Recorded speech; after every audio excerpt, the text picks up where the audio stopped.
dailykin.com.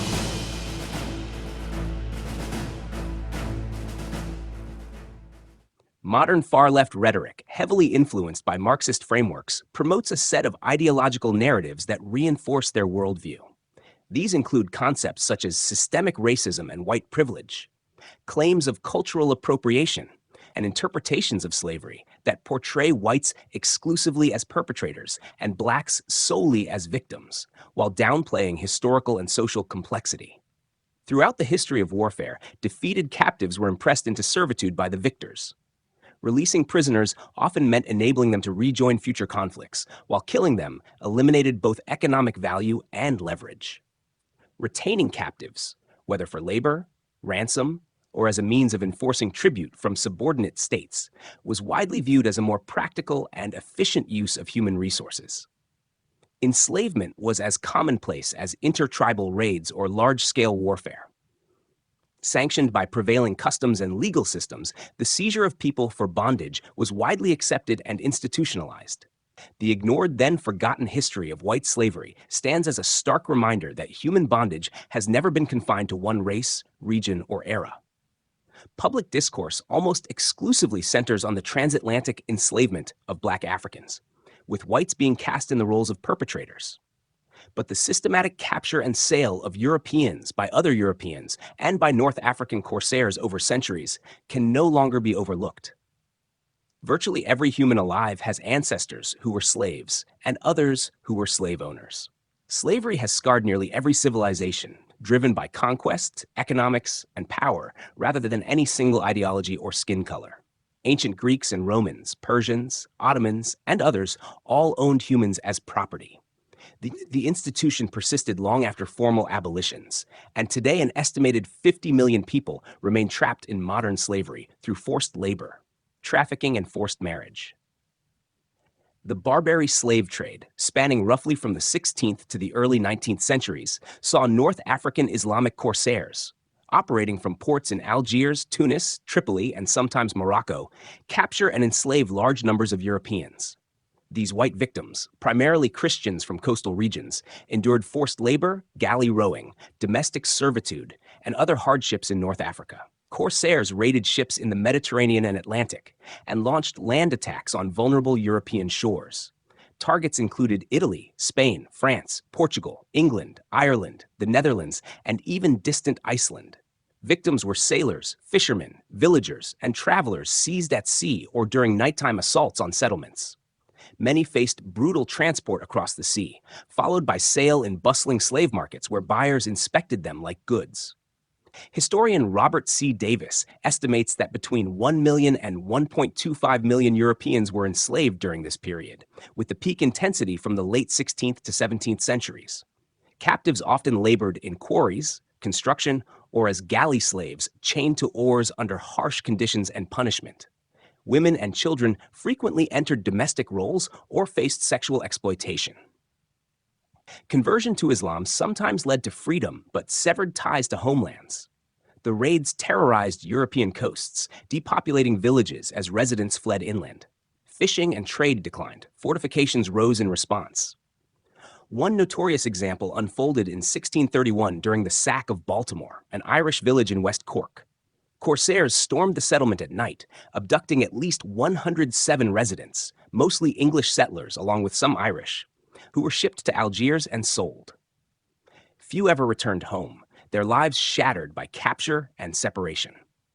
European states initially paid tribute to secure safe passage and ransom captives, a practice the young United States adopted until resisting through the Barbary Wars, 1801 to 1805 and 1815. Naval victories and bombardments weakened the system. France's 1830 conquest of Algiers helped dismantle remaining markets. This trade highlights slavery's global nature, driven by power and profit rather than race alone. While smaller in scale than the transatlantic trade, it inflicted profound suffering on white Europeans and reshaped coastal life for centuries. Slavery among Europeans persisted from antiquity through the 19th century, often driven by war, debt, crime, and trade rather than race. While the transatlantic trade dominates modern discussions, intra-European enslavement involved millions across eras, evolving from chattel systems to serfdom-like bondage. In ancient Rome, c. 753 BCE to 476 CE, slaves formed a massive portion of society, perhaps 15 to 40% in Italy at peaks.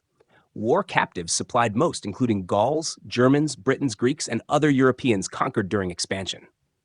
Julius Caesar's Gallic campaigns alone may have enslaved 1 million. Pirates and kidnappers added to the pool, with slaves laboring in mines, farms, households, and gladiatorial arenas. Roman law allowed manumission, but enslavement remained brutal and hereditary for many. After Rome's fall, slavery continued in early medieval Europe amid barbarian invasions and Viking raids. Vikings, c. 750 to 1050 CE, captured thralls, often from the British Isles, Ireland, and especially Slavic regions, selling them across Europe and to Muslim markets via routes like the Volga. Persian traveler Ibn Rusta described how Vikings terrorized and enslaved Slavs along the Volga River. The word slave derives from Slav, reflecting the mass enslavement of Eastern Europeans by Franks, Byzantines, Venetians, and others. Thralls performed farm work, domestic tasks, and could face ritual sacrifice. By the High Middle Ages, chattel slavery declined in Western Europe, replaced by serfdom, binding peasants to land with limited freedom. However, pockets persisted. Venice and Genoa traded Slavic captives to the Mediterranean, while in Eastern Europe, the Crimean Khanate, under Ottoman influence, raided for slaves from the 15th to 18th centuries, capturing an estimated 1 to 2 million Ukrainians, Poles, Russians, and other Slavs for Ottoman markets. These raids devastated regions, with averages of thousands abducted annually. Ottoman expansion, 14th and 19th centuries, enslaved Europeans through conquest and the Devshirme system, conscripting Christian boys from the Balkans for elite military, janissaries, or palace service. Crimean Tatar raids supplied Ottoman households and galleys. In Western Europe, outright slavery waned by the Renaissance, influenced by Christianity's discouragement of enslaving coreligionists and labor shifts post-Black Death. Yet forms endured. Irish indentured servants in the 17th century faced coerced transport to colonies, resembling temporary bondage. Slavery formally ended unevenly. Russia abolished serfdom in 1861, while Ottoman practices lingered into the early 20th century. This history reveals slavery as a recurring European institution, shaped by power imbalances rather than modern racial categories. Acknowledging it broadens understanding of human bondage's universality. Enslaved white Europeans suffered brutal conditions. Many perished en route from disease, dehydration, or violence. Survivors endured public auctions where buyers inspected them like livestock. Galley slavery meant chaining to oars under relentless punishment, while others toiled in quarries or households. Unlike race-based systems elsewhere, this trade targeted vulnerability and opportunity rather than skin color alone. Captives included Christians and others from diverse backgrounds. As noted earlier, European powers and the young United States initially paid heavy tribute to North African rulers to safeguard citizens and secure releases. By the late 18th century, tribute consumed a significant share of the U.S. budget. This changed with military confrontation. The United States launched the Barbary Wars, the first, 1801 to 1805 against Tripoli, and the second, 1815, against Algiers, marking America's first overseas conflicts. Naval victories, including bombardments and decisive actions by Commodore Stephen Decatur, ended tribute demands for Americans, freed captives, and weakened the corsair system. Britain, France, and others followed with similar interventions. The Barbary slave trade faded as European navies gained dominance. France's 1830 invasion of Algiers proved decisive, leading to colonial control across North Africa and the final dismantling of slave markets through emancipation laws. The enslavement of white Europeans in North Africa and Europe underscores the Marxist myth that blacks were the sole victims of slavery and that whites were the lone offenders. It challenges narrow narratives by showing that victims and perpetrators crossed racial and religious lines. Acknowledging this history does not lessen the horrors of the transatlantic trade, but enriches understanding.